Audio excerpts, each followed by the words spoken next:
എനിക്ക് നല്ലതുപോലെ ഓർമ്മയുണ്ട്. ഒരിക്കൽ ഒരു പശു വനത്തിൽ നിന്നും ഞങ്ങളുടെ വീട്ടിലേക്ക് വന്നു. ഞങ്ങൾ വളരെ പരിശ്രമിച്ചു അതിനെ വീണ്ടും തിരിച്ചയക്കുവാനായി. പക്ഷെ അത് തിരിച്ചു പോയില്ല. ഞാൻ അമ്മയെ നോക്കി.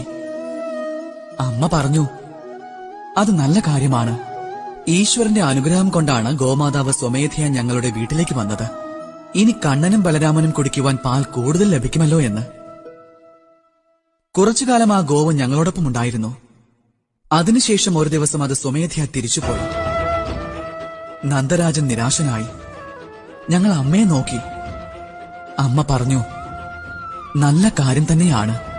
ഇനി ചാണകം മാറ്റാനായി ബുദ്ധിമുട്ടേണ്ടി വരില്ലല്ലോ എന്ന്. അന്ന് ഞാൻ എന്താണോ മനസ്സിലാക്കിയത്, ഇന്ന് നിങ്ങളും അത് തന്നെ മനസ്സിലാക്കിക്കൊള്ളൂ. പ്രശ്നങ്ങളൊന്നും തന്നെ സാഹചര്യങ്ങൾക്കനുസരിച്ചല്ല, മനസ്ഥിതിക്കനുസരിച്ചാണ് സംഭവിക്കുന്നത്. ശുഭകരമായ ചിന്തയോടെ എല്ലാ പ്രശ്നങ്ങളെയും